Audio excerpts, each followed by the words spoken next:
Hello, welcome to my channel. My name is Dr. Fadlullah, and on this channel, I will try to explain for you all medical subjects with a simple, detailed, and animated way. We will be focusing on details because what I think is that what makes you a special doctor are the small details. So let's start.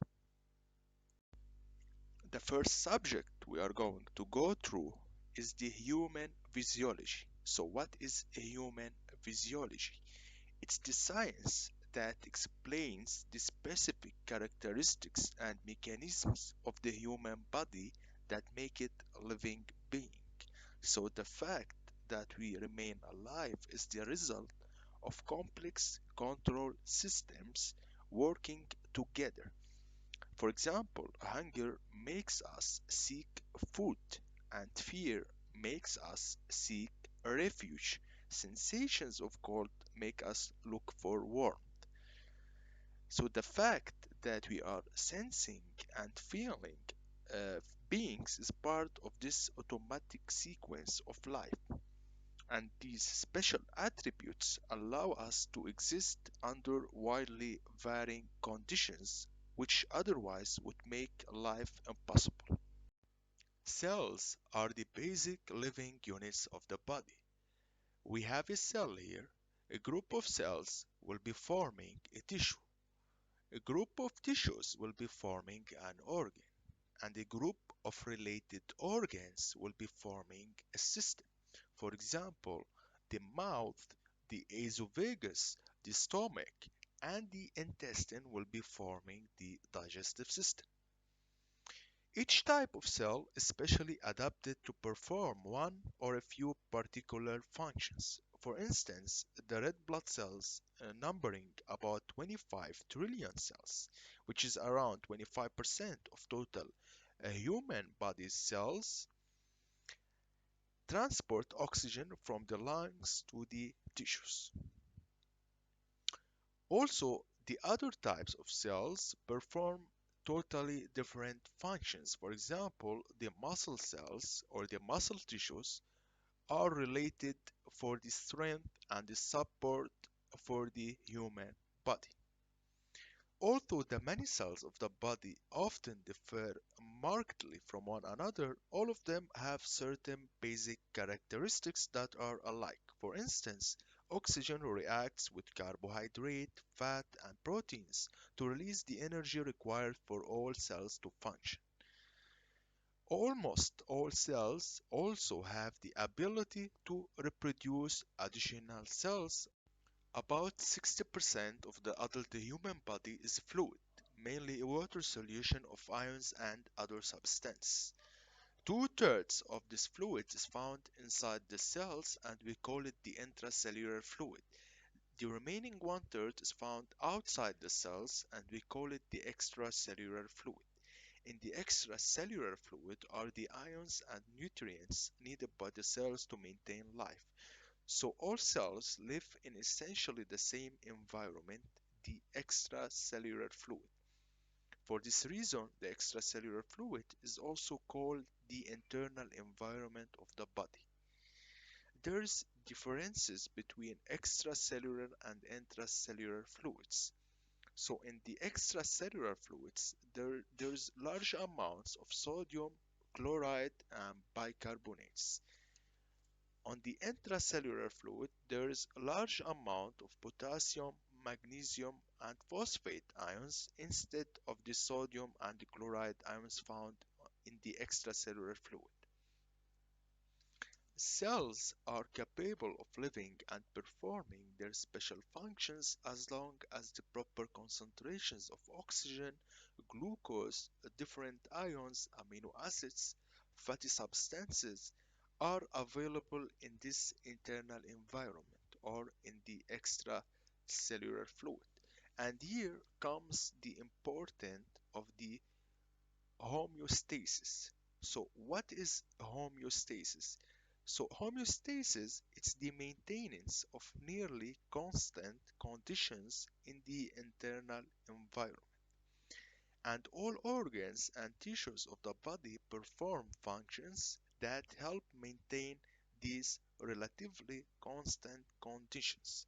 For example, the lungs provide oxygen to the extracellular fluid to replenish the oxygen used by the cells. The kidneys maintain constant ion concentrations, and the gastrointestinal tract system provides the nutrients needed by the cells. Later, on the pathology subject, we will understand that the diseases are often considered to be a state of disrupted homeostasis. But on physiology, we are going to learn how each system, how each organ is contributed to maintaining this constant internal environment or the homeostasis of the body. Finally, we will talk about characteristics of control systems. We should know that all homeostatic control mechanisms are acting by one of two ways. It's rather by negative feedback or by a positive feedback. Most control systems of body operate by negative feedback. On negative feedback, the response is always opposite to the initiating stimulus.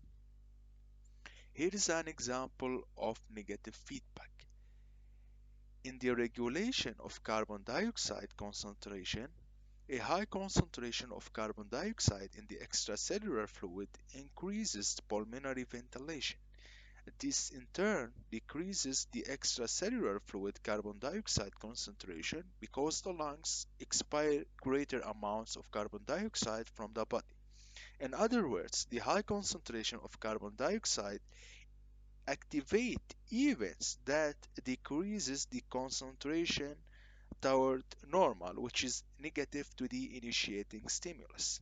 Conversely, a carbon dioxide concentration that falls too low will result in feedback to increase the concentration. The positive feedback is better known as vicious cycle and it's related to death in some cases. Why do most control systems of body operate by negative feedback rather than positive feedback? If one considers the nature of positive feedback, it's obvious that positive feedback leads to instability rather than stability, and in some cases, it can lead to death. For example, the heart of a healthy human being pumps about 5 liters of blood per minute.